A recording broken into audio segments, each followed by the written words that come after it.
नमस्कार मंडळी, मानदेश प्रायमध्ये आपल्या सर्व प्रेक्षकांचं स्वागत करतो। नगरपंचायतीचा काँग्रेस आणि राष्ट्रीय समाज पक्ष तसेच इटीतील जे घटक आहेत त्यांचा प्रचाराचा शुभारंभ झालेला आहे। माजी आमदार विक्रमदादा सावंत यांच्या शुभ हस्ते या प्रचाराचा शुभारंभ झालेला आहे। आपल्यासोबत बोलण्यासाठी माजी आमदार विक्रमदादा सावंत आपल्यासोबत आहे। दादा, काय सांगाल की मागचाही नगराध्यक्ष तुमचा होता, काय काय विकास कामं झालेले आहेत आणि आता या जतकरांना नवी ओळख म्हणून काय देणार आहात?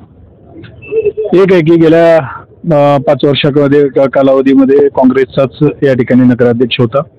त्यांच्या माध्यमातून आणि गेल्या आमदारकीच्या माध्यमातून या शहरातला बऱ्यापैकी रस्त्यांचे प्रश्न, गटारींचे प्रश्न हे सुटलेले आहेत आणि बऱ्यापैकी उद्यानाचेही प्रश्न या निमित्तानं सुटलेले आहेत आणि उर्वरित कामं सुद्धा येणाऱ्या या काळात आम्ही त्या सक्षमपणे या ठिकाणी सगळ्यात महत्त्वाचा जो शहराचा पिण्याच्या पाण्याचा प्रश्न होता, ही एकीकडं योजना प्रस्तावित केल्यानंतर मंजुरी मिळाल्यानंतर असं लक्षात आलं की पाणी नाही आहे। खास त्याची बैठक लावून सन्माननीय त्यावेळेस मला वाटतं जयंत पाटील हे इरिगेशन मिनिस्टर होते, त्यांचे पाणी आरक्षित करून आज या शहराला पिण्याच्या पाण्याचा येणाऱ्या 25 वर्षाच्या कालावधीमधला सगळा पिण्याच्या पाण्याचा प्रश्न येणाऱ्या काळात संपणार आहे। अशाच पद्धतीचा या काँग्रेस पक्षाच्या माध्यमातून हा विचार घेऊन सर्व जाती धर्मांना, सर्व सक्षम उमेदवारांना या ठिकाणी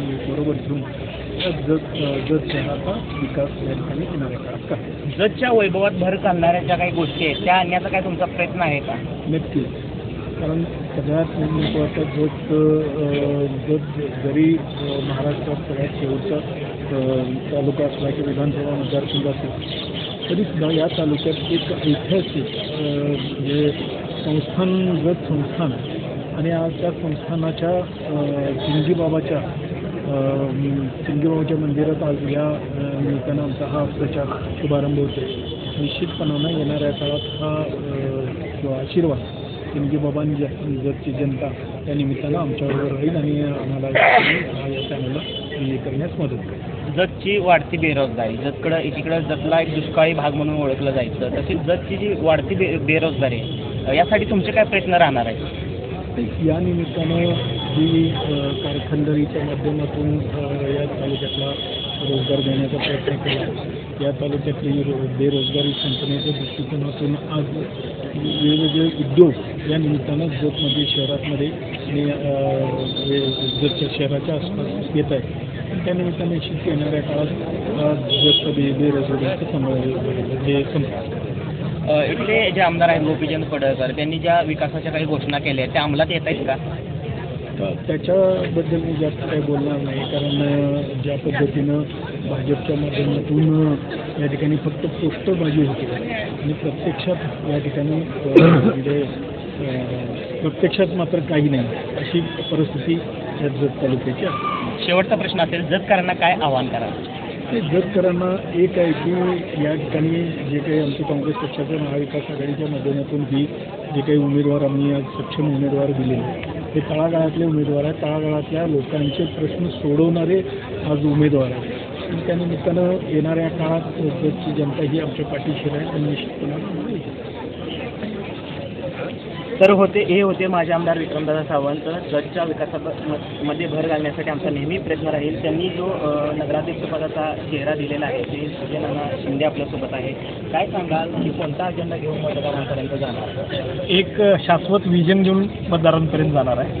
म्हणजे अगदी मोठंही काही आम्ही सांगणार नाही, जतला काय हे करू ते जे नगरपालिकेच्या अखत्यारीत जे होणार आहे अतिशय चांगलं होणार आहे, जे गरजेचं आहे, ज्या मूलभूत सुविधा आहेत त्या सक्षमपणे देणार आहोत। म्हणजे अंडरग्राऊंड ड्रेनेज व्यवस्था असू दे, पिण्याचे पाणी असू दे, स्वच्छता असू दे, आरोग्य असू दे, अशा पद्धतीची सगळी कामं आम्ही ते विजन दादांच्या नेतृत्वाखाली शेवटच्या टप्प्यामध्ये आपण लोकांसमोर नेणार आहोत आणि लोकांना एक चांगलं विजन आणि ते शाश्वतपणे आम्ही उभा करणार। इकडं डॉक्टर रवींद्र राळे यांची भाजपकडून उमेदवारी आहे, तसेच शिंदे सरकारही आहे। यातला मोठा जो प्रतिस्पर्धी कोण वाटते तुम्हाला? आम्हाला प्रतिस्पर्धी कोण आहे आम्हाला माहीत नाही। आम्हाला फक्त दादांच्या नेतृत्वाखाली लढायला शिकलेला आणि नक्कीच जतची जनता प्रतिस्पर्धी कोण आहे हे निकाल लागल्यानंतर आपल्याला लक्षात येणार आहे की कोण विजय होणार आहे आणि कोण प्रतिस्पर्धी असणार आहे। त्यामुळं आमचा प्रतिस्पर्धी कुणी नाही आहे। फक्त जनतेचा विश्वासच हा आमचा म्हणजे जनतेचा प्रेम आणि विश्वास त्या जीवावरती आम्ही उभारतो.